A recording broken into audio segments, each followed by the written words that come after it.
Hi, ಎಲ್ಲರೂ ಹೇಗಿದ್ದೀರಾ? ಎಲ್ಲರೂ ಚೆನ್ನಾಗಿದ್ದೀರಾ ಅಂತ ನಾನು ಭಾವಿಸ್ತೀನಿ. ನಾನು ಕೂಡ ಸೂಪರ್ ಆಗಿದ್ದೀನಿ.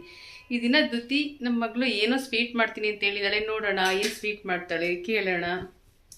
ಸೊ ನಮ್ಮ ಮಮ್ಮಿ ಇದಾರಲ್ಲ, ಯಾವಾಗಲೂ ಸ್ವೀಟ್ ಮಾಡು. ನಮ್ಮ ಮಮ್ಮಿ ತುಂಬಾ ಸ್ವೀಟ್ ಅಂದ್ರೆ ಇಷ್ಟ. ಸೊ ಒಂದೇನಾದ್ರು ಸ್ವೀಟ್ ಮಾಡು ಅಂತ ಹೇಳ್ತಿದ್ರು. ಸೊ ಇವತ್ತು ಒಂದು ತುಂಬಾ ಸ್ಪೆಷಲ್ ಅಂಡ್ ತುಂಬಾ ಟೇಸ್ಟಿಯಾದ ಸ್ವೀಟ್ನ ಮಾಡೋಣ ಅಂತ ಅಂದ್ಕೊಂಡಿದ್ದೀನಿ. ಏನಪ್ಪ ಅಂತ ಸ್ವೀಟ್ ಮಾಡ್ತೀಯಾ? ಏನಿಲ್ಲ ಫ್ರೆಂಡ್ಸ್, ತುಂಬಾ easy. It's just very simple. Fruits salad ಅನ್ನೋದಕ್ಕಿಂತ ಇದು ಒಂದು ಕಸ್ಟರ್ಡ್. ಸೊ ಇದನ್ನ ಹೇಗೆ ಮಾಡೋದು ಅಂತ ನೋಡ್ಕೊಂಡು ಬರೋಣ ಬನ್ನಿ ನನ್ನ ಜೊತೆ ಇವತ್ತು.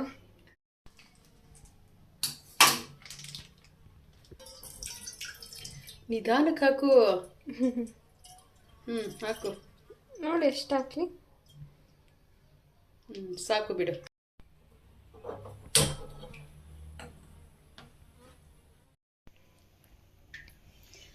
ಏನಮ್ಮದು ವಿಡಿಯೋ ಮಾಡ್ತಾ ಇರೋದು? ಏನಿಲ್ಲ. ಓ, ನಾನ್ ಕಟ್ ಮಾಡೋದು ಆಮೇಲೆ ನಾನ್ ಮಾಡಿದೆ ಅಂತ ತೋರ್ಸದ? ಓ ಮೈ ಗಾಡ್, ಐಡಿಯಾಗಳು ಗೊತ್ತಾಗ್ಬಿಡ್ತಾ? ನೋಡಿ ಫ್ರೆಂಡ್ಸ್, ನಿಜವಾಗ್ಲೂ ಇವಳು ಕಟ್ ಮಾಡಿಲ್ಲ. ಕಿಲಾಡಿ, ಸ್ಮಾರ್ಟ್ ಆಗಿ ಕೆಲಸ ಮಾಡ್ಬೇಕು ನಾವು. ಹಾಯ್ ಗೈಸ್, ಇವತ್ತು ನಾನು ಅಡುಗೆ ಮಾಡೋದು ಹೇಗೆ ಅಂತ ಹೇಳ್ಕೊಡ್ತೀನಿ. ಅಡುಗೆ ಬೇರೆಯವ್ರ ಕೈಲಿ ಮಾಡಿಸಿ ಕ್ರೆಡಿಟ್ ನೀವು ತಗೊಳ್ಳಿ, ಅಷ್ಟೇ ಸಿಂಪಲ್. ನೋಡ್ದಾ? ಓಕೆ, ಕಸ್ಟರ್ಡ್ ಮಾಡೋದಕ್ಕೆ ಏನೇನು ಬೇಕು ಅಂತ ಮೊದಲು ನೋಡ್ಕೊಳ್ಳೋಣ.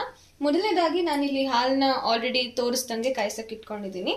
ಸೊ ಅದರ್ ದೆನ್ ದ್ಯಾಟ್ ನಮಗೆ ಬೇಕಾಗಿರೋದು ನಮ್ಮ ಫೇವ್ರೆಟ್ ಫ್ರೂಟ್ಸ್ ಅಥವಾ ನಮ್ಮ ಮನೇಲಿ ಯಾವ್ಯಾವ ಫ್ರೂಟ್ಸ್ ಇದೆ ಅದನ್ನ ನಾವು ನಮಗೆ ಸಣ್ಣದಾಗಿ ಕಟ್ ಮಾಡ್ಕೋಬೇಕು.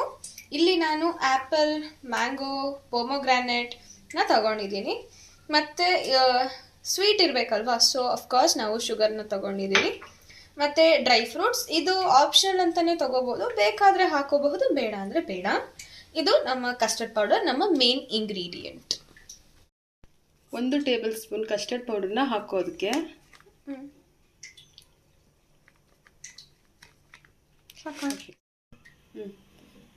ಹಾಕು,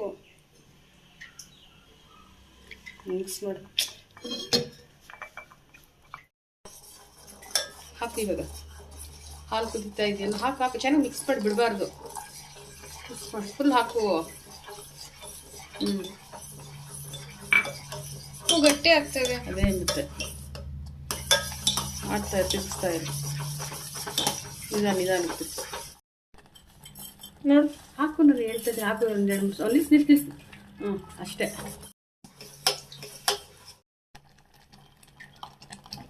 ಸರಿ ಮಾಡು.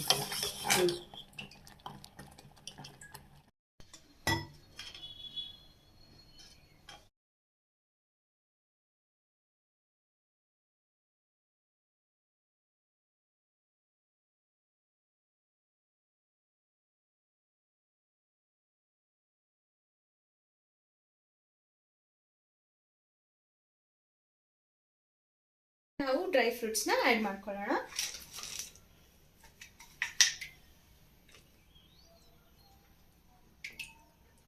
ಕೂಲ್ ಆಗೋಕ್ಕೆ ಅಂತ ನಾವು ಫ್ರೀಸರಲ್ಲಿ ಒಂದು 15 ಮಿನಿಟ್ಸ್ ಇಡೋಣ. ಇದು ಕೂಲ್ ಆದಾಗ ಒಂಥರ ಐಸ್ ಕ್ರೀಮ್ ಥರನೂ ನಮ್ಗೆ ಅನಿಸುತ್ತೆ. ತುಂಬ ಕೋಲ್ಡ್ ಆಗಿ ಬಾಯಲ್ಲಿ ಇಟ್ಟಾಗ ಆಹಾ ಅನಿಸುತ್ತೆ. ಸೊ ಇದನ್ನ ನಾವು ಫ್ರೀಸರ್ಗೆ ಟ್ರಾನ್ಸ್ಫರ್ ಮಾಡೋಣ.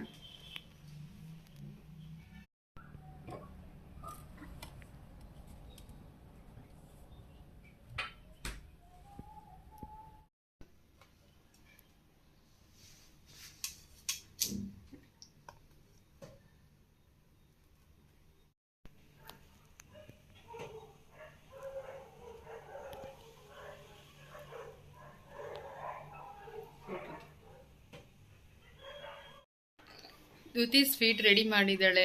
ಕಸ್ಟರ್ಡ್ ಹೇಗಿದೆ ಅಂತ ಇವಾಗ ಟೇಸ್ಟ್ ಮಾಡಿ ಹೇಳ್ತೀನಿ. ತಿನ್ಸೆ ನೀನೇ ತಿನ್ಕೋ.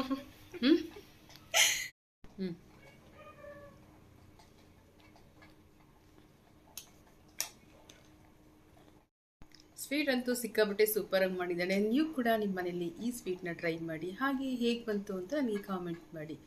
ಈ ವಿಡಿಯೋ ಇಷ್ಟ ಆದಲ್ಲಿ ಖಂಡಿತ ಮರೆಯದೇ ಲೈಕ್ ಮಾಡಿ, ಹಾಗೂ ನಿಮ್ಮ ಫ್ರೆಂಡ್ ಫ್ಯಾಮಿಲಿಗೂ ಕೂಡ ಶೇರ್ ಮಾಡಿ. ಟೇಕ್ ಕೇರ್, ಬಾಯ್.